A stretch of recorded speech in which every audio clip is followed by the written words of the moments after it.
అల్లూరు జిల్లా పాడేరు ప్రధాన కేంద్రం స్థానిక జిల్లా ఆసుపత్రిలో ఇలా వన్ స్టాప్ సెంటర్ కార్యాలయంలో నేడు ఆ శాఖ అధికారులు మీడియా సమావేశం ఏర్పాటు చేశారు.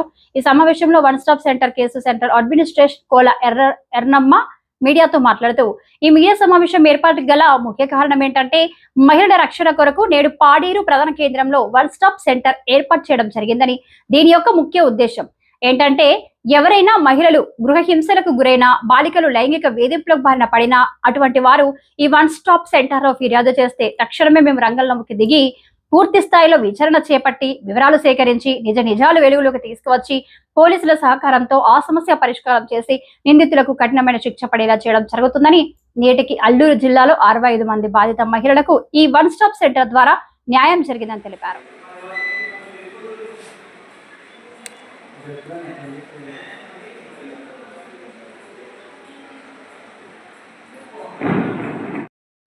అందరికీ నమస్కారం అండి. ఈరోజు మేము ప్రెస్ మీట్ పెట్టడానికి గల కారణం ఏంటంటే ఆపదలో ఉన్న మహిళలకు అన్ని విధాల రక్షణ కల్పించడం కోసం ఏర్పాటు చేయడం జరిగింది.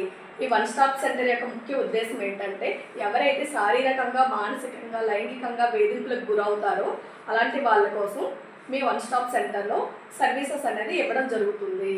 ఇక్కడ ఎలాంటి సర్వీసెస్ ఇస్తామంటే, ఒకటి పోలీస్ ఫెసిలిటేషన్ ఆఫీసర్ ఉంటారు, మెడికల్ ఎయిడ్ ఎగ్జామినేషన్ చేస్తాము, కౌన్సిలింగ్ ఉంటుంది, టెంపరీ షెల్టర్ కూడా ప్రొవైడ్ చేస్తాము. నెక్స్ట్ విక్టిమ్ కావాల్సిన ఫాలోఅప్ కూడా మేము ఇక్కడ చేస్తూ ఉంటాము. ముఖ్యంగా ఎలాంటి మహిళలు ఇక్కడికి వస్తారంటే గృహహింస, ఒక కుటుంబంలో శారీరకంగా, మానసికంగా, లైంగికంగా, ఆర్థికంగా వేధింపులకు గురైన వాళ్ళ కోసం ఇక్కడికి వస్తూ ఉంటారు బాధిత మహిళలు. ఆ బాధిత మహిళలు ఏంటంటే ఫస్ట్ తను ఏం చెప్తుందో మేము ఇక్కడ వింటాము. తన పరిస్థితి అంటే తను గాయపరంగా వచ్చిందా, లేకపోతే మానసిక పరిస్థితి బాగోలేకుండా వచ్చిందని చూస్తాం. తన గాయపరంగా వస్తే మేము ఏం చేస్తామంటే ఫస్ట్ తనకి మెడికల్ ఎయిడ్ అనేది చేయించడం జరుగుతుంది. లేదు శారీరకంగా తను బాగాలేదని పరిస్థితి అంటే కౌన్సిలింగ్ అనేది మేము ప్రొవైడ్ చేస్తాం. ఇన్ కేస్ తనని ఇంటి గెంటి వేయబడిన మహిళలకి ఏంటంటే మేము తక్షణమే తనని తీసుకుని తనకి తాత్కాలికంగా ఇక్కడ వసతి అనేది కల్పించడం జరుగుతుంది. తర్వాత ఎవరి వల్ల అయితే తన బాధిత మహిళ అనేది గురైందో మానసికంగా వాళ్ళందరినీ పిలిపించి కౌన్సిలింగ్ ఇవ్వడం జరుగుతుంది. ఆ కౌన్సిలింగ్లో ఇన్ కేసు ఇద్దరు రాజీ పడి తీసుకొని వెళ్ళిపోతారంటే వాళ్ళ ఫ్యామిలీకి మేము ఇచ్చేస్తాము. వాళ్ళు తీసుకువెళ్ళలేని పక్షంలో ఏంటంటే మేము ఏదైనా హోమ్కి తనని రిఫర్ చేస్తాము, స్వదార్ హోమ్స్కి రిఫర్ చేస్తాము. నెక్స్ట్ ఇంకేంటంటే ఫోక్సో అనేది protection of children from sexual offence act 2012. అంటే లైంగికంగా బాలికలు వేధింపులకు గురైన వాళ్ళు ఏంటంటే 18 సంవత్సరాల లోపు లైంగికంగా వేధింపులకు గురైందో తనకి ఏం చేస్తామంటే మాకు తెలిసిన తర్వాత మేము ఏం చేస్తామంటే పోలీస్ ఫెసిలిటేషన్ ఆఫీసర్ తీసుకొని వాళ్ళు ఏంటంటే స్టేట్మెంట్ అనేది రికార్డ్ చేసుకుంటారు. స్టేట్మెంట్ రికార్డ్ చేసిన తర్వాత ఎఫ్ఐఆర్ అనేది ఫైల్ చేసి మెడికల్ ఎగ్జామినేషన్ అనేది చేపిస్తాం. తనకి మెడికల్ ఎగ్జామినేషన్ అయిపోయిన తర్వాత ఏంటంటే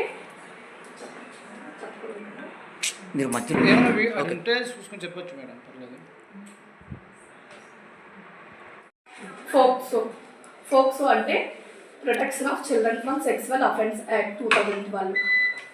18 సంవత్సరాల లోపు బాలికలు ఎవరైనా వేధింపులకు గురైతే వాళ్ళకి మనం ఏం చేస్తామంటే మనకు తెలిసిన తర్వాత మన పోలీస్ ఫెసిలిటేషన్ ఆఫీసర్ ద్వారా మనం ఏంటంటే స్టేట్మెంట్ అనేది రికార్డ్ చేయిస్తాం. స్టేట్మెంట్ రికార్డ్ చేసిన తర్వాత వాళ్ళు ఎఫ్ఐఆర్ అనేది ఫైల్ చేస్తారు. ఎఫ్ఐఆర్ ఫైల్ చేసిన తర్వాత మనం ఏం చేస్తాం, మెడికల్ ఎగ్జామినేషన్ అనేది చేయిస్తాం. వాళ్ళకి మెడికల్ ఎగ్జామినేషన్ చేయించిన తర్వాత ఆ నిందితుడు నెక్స్ట్ కోర్టులో అనేది ఛార్జ్ షీట్ ఫైల్ చేస్తాము.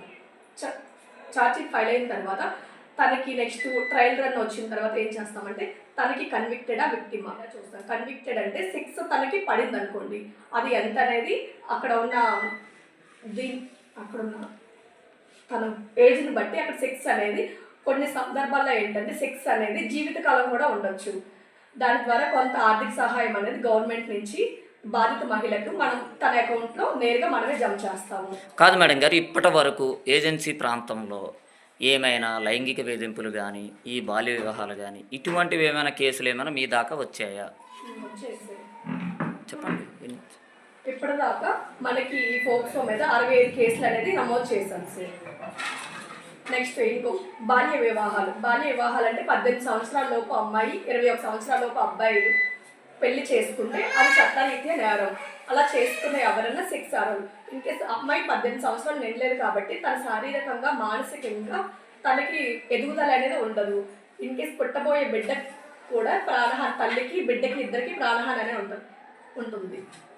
నెక్స్ట్ సైబర్ నేరాలు. ఇక్కడ మహిళ దయచేసి తల్లిదండ్రులు మాకు బాల్య వివాహాలు జరగకుండా చూసే బాధ్యత తల్లిదండ్రులది ఉంది, ఇటు అధికారులకు కూడా ఉంది.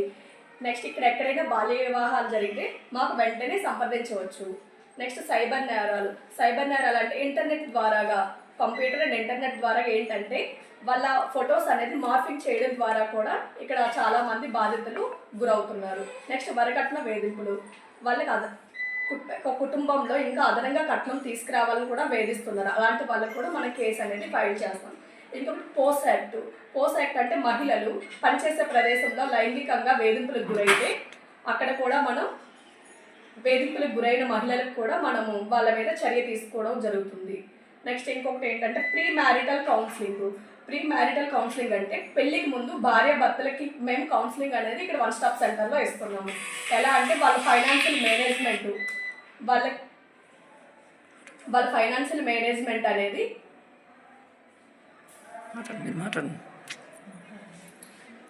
ఏదైనా భార్య భర్తల మధ్య గొడవలు వచ్చాయనుకోండి, వాళ్ళు వచ్చినప్పుడు ఎలాగ చర్చించుకోవాలనేది ముందు ఇక్కడ మేము కౌన్సిలింగ్ ద్వారా ఇస్తాము. నెక్స్ట్ అబ్బాయి తనకి ఎక్స్పెక్టేషన్స్ ఉంటాయి, అలాగే అమ్మాయి కూడా కొన్ని ఎక్స్పెక్టేషన్స్ ఉంటాయి. ఆ ఎక్స్పెక్టేషన్స్ ఉన్నప్పుడు ఒకరికొకరు రెస్పెక్ట్ ఇచ్చుకో. అదే పెళ్ళి అయిన తర్వాత విడిపోవడం కన్నా పెళ్ళి అవ్వకముందు ఇవన్నీ జరిగాయి అనుకోండి. నెక్స్ట్ ఏదైనా వాళ్ళకి ప్రాబ్లం వచ్చినప్పుడు వాళ్ళలో వాళ్ళే సాల్వ్ చేసుకునే విధంగా ఇక్కడ మేము అనేది కౌన్సిలింగ్ అనేది ఇస్తున్నాం. అలా కాదు మేడం గారు, ఇప్పుడు చాలామంది అంటే ఇప్పుడు విషయం ఏంటంటే కొంతమంది పైకి చెబితే అంటే అధికారుల దృష్టికి తీసుకెళ్ళినా ఇటువంటి వారికి దృష్టి తీసుకుని వెళ్తే మాకు మా పేర్లు బహిర్గతం అవుతాయన్న దాని మీద అపోహ మీద కూడా ఉన్నారు. అటువంటి వారికి మీరేం చెప్పాలనుకుంటున్నారు? మేము ఇక్కడ ఎవరి విషయాలు బయటకు పెట్టాం సార్. ఫస్ట్ థింగ్ అసలు ఎవరివి బయటకు ఇవ్వకూడదు. మాకు వచ్చిన కేసెస్ ఏవి కూడా ఓకే. ఇక్కడ మా దగ్గరికి వచ్చిన ఏ బాధిత మహిళ కూడా వాళ్ళ డీటెయిల్స్ అనేది మేము చాలా గోప్యతగా ఉంచుతాము. ఎవరికి ఎట్టి పరిస్థితుల్లో కూడా ఎవరికి బయటకు పెట్టాము. దయచేసి మమ్మల్ని నమ్మి ఏవైనా వాళ్ళకి ఉంటే మా వన్ స్టాప్ సెంటర్ని డైరెక్ట్గా వాళ్ళు వచ్చి కంప్లైంట్ అనేది ఇవ్వచ్చు. లేదా women help line number 181 toll free number కూడా ఇవ్వచ్చు. లేదంటే ఎవరైనా పోలీస్ వాళ్ళు రిఫర్ చేసిన కేసెస్ కూడా మాకు వస్తూ ఉంటాయి సార్.